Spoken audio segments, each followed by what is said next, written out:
obviously Jacoby Myers no longer in the picture. Who's that created an opportunity for? And I imagine Jack. Well, it's got to be multiple guys. Jacoby was such an impact player for us, so I wish him the best. He was a great practice player, and I enjoyed coaching him. He's a heck of a kid, but we're gonna have to, you got some other receivers.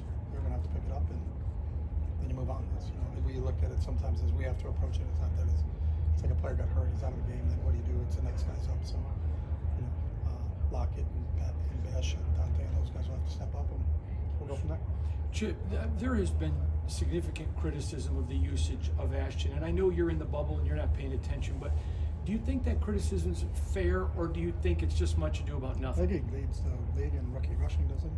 And carries. So I think everything we do game plan wise is about winning that game. So it's not about how many touches. Maybe some fantasy people are a little disturbed, but we're not coaching for fantasy people, so we're just trying to win games. So I don't, that's not. I mean, he's our number one back, and when we're running the ball, he's running the football. So I think you saw him a little bit in the past game the other day, and he's starting to evolve in that, and trying to get him more involved in that way. So he's continuing to grow. He's doing a heck of a job. I'm really excited that we have him.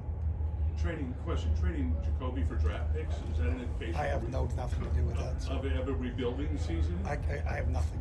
I'm concerned with Tuesday afternoon as a coordinator. So that those decisions are all made. Those are Pete and Spy, and those I got great faith in what those guys are doing. So they just told us this morning, and our plan adjusts offensively for not having Jacoby in the plan. Against Denver, and that's it. So I don't look any farther than that. We're really good at control what you can control. So as a player, they control what they control. As an assistant coach, you control what you can control, and then the rest of it follows up. But I don't have any aspirations to be a general manager, so I'm not looking at any of that. So. How would you assess Jack Bash's progress? Jack's done a nice job. He's got to play multiple positions. Whenever you're not the starting receiver, you have to play multiple positions because typically we go into games with just 5 receivers. So you got to back up the Z, you got to back up the slot, you got to back up the X, and so you got to play multiple roles. So you don't get to put them in just one spot and have them just stay in one spot because it's just the depth of the NFL puts you in that situation. So both him and Dante are coming along. It's the transition for any rookie is a difficult transition. So whether you're an offensive lineman or a running back or a receiver, so those guys are giving us everything. They practice hard. So we'll continue to see how they develop. In terms of Jack, what kind of similarities do you see between his game and Jacoby's game? Yeah, I don't compare anybody to anybody, so I don't see any similarities between them. I think everybody's their own individual, so I've never looked at a player and said this guy reminds me of that guy. It's just what is that guy's strengths and what are his weaknesses, and how do you lean into the strengths and improve the weaknesses is what we do in terms of the development of the player. Could this be a chance where his role gets a little bit more defined? Tuesday afternoon, yeah, he may get a couple more snaps in practice. So again, we're not thinking long term. We just found out probably just when you guys found out. So that's not what we're thinking about. We're thinking about putting in a good afternoon of work here. It's really congested in terms of our days. Your Monday is a Wednesday, your Tuesday is a Thursday, and then in less than 48 hours we're playing a football game. So it's the week itself is slightly different. So we haven't really talked as a staff about anything. We went right from getting the news in the first staff meeting to individual right into position meeting. So it's finally synced up now where Brock and Mike Mayer are both kind of healthy. You used a lot of 12 personnel against the Jaguars. How excited are you to be able to use them to the best of their abilities now, both being healthy? They're both really good tight ends, but I think your use of personnel really depends on what defenses you're going against and what that elicits from defenses. So sometimes you say, hey, we should be in a lot more 12. Well, if they put a different look on the field, when you probably don't want to be in 12, you want to be in 11. So you're trying to figure out how do they deploy their defensive guys based upon what you deploy, because they don't have to play what we want them to play. Like, we can't call Vance and say, hey, when we play this, can you do this for us? That doesn't work that way. So I think each week will change because every opponent's different. So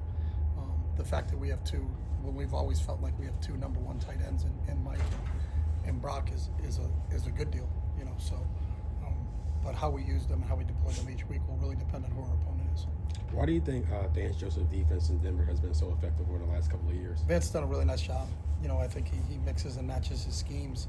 I think he plays to his strength. Obviously, it starts up front. That defensive front is the best in football right now. They have the most sacks by 10 or more, I think, right now. I think they have 40 and nobody's even in the 30s. So they can generate pressure. He doesn't have to all out, but he will all out you. So you can't say, they don't have to all out because they've got a really good 4-man rush, but they will all out you. And if you're not ready for it, they're going to get shots on your quarterback. So I think because they can disrupt the timing from their pass rush standpoint, and he can present multiple coverages on the back end. I think he does a great job of mixing and matching. I think he's one of the top coordinators Chip, what do you think this trade means for Trey Tucker, and is it safe to say he's the WR1? Yeah, I don't look at WR1s or WR2s or WR3s or W2s.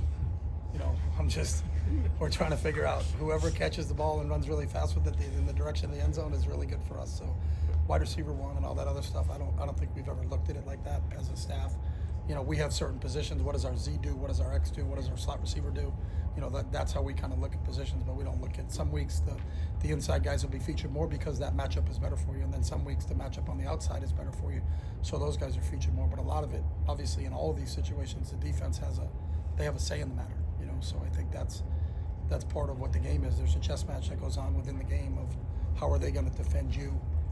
You thought going into the game it was going to be one way, and then it is that way. So you kind of continue with the plan that you've made all week. But I've been in games where you thought they were going to defend you a certain way, and then they don't defend you like that at all. So you have to pivot because they made a decision to pivot. So that's the game within the game. So. When you have veterans like Lockett and Gino that have worked so much together, is there things that they can commune with and say like, hey, this really works well for us? Gino's been like that since we've been him, and right now Lockett's just learning our terminology. You know, Tyler's been great. He's played a lot of football, and him and Gino are on the same page. And I think sometimes Gino can interpret.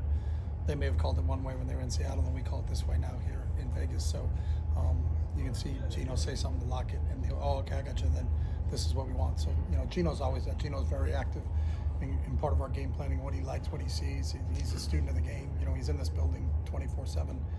He watches as much tape as any coach. So we value Gino's input on a lot of things.